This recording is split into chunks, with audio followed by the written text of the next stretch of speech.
स्वागत आहे तुमचं सोनालीज टेस्टी बाईट या चॅनलमध्ये। तर मी आज बनवणार आहे झटपट होणारी आणि खायला तेवढीच छान लागणारी अशी टोमॅटो खोबऱ्याची आमटी। चला तर बघूया। त्यासाठी बघा मी 3 टोमॅटो घेतले आहेत।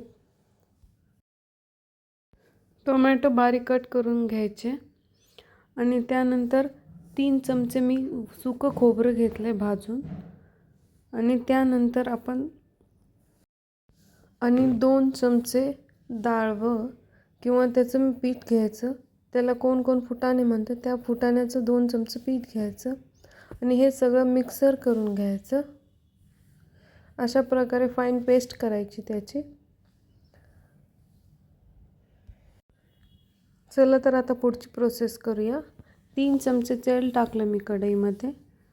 त्यानंतर जिरे मोहरी ते ॲड करायचं। त्यानंतर आपण त्यामध्ये आलं लसूण पेस्ट ॲड करूया।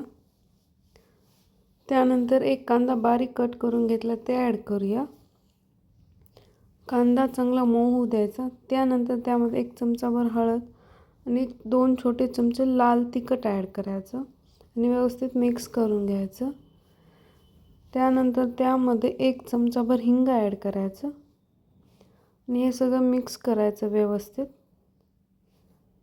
कांदा चांगला मऊ झाला की त्यात कांदा लसूण मसाला टाकायचा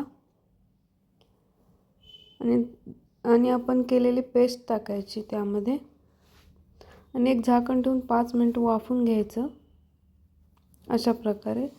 नंतर त्यामध्ये चवीपुरतं मीठ टाकायचं आणि गरम पाणी टाकायचं आणि व्यवस्थित उकळून घ्यायचं। 2 उकळी येऊ द्यायची।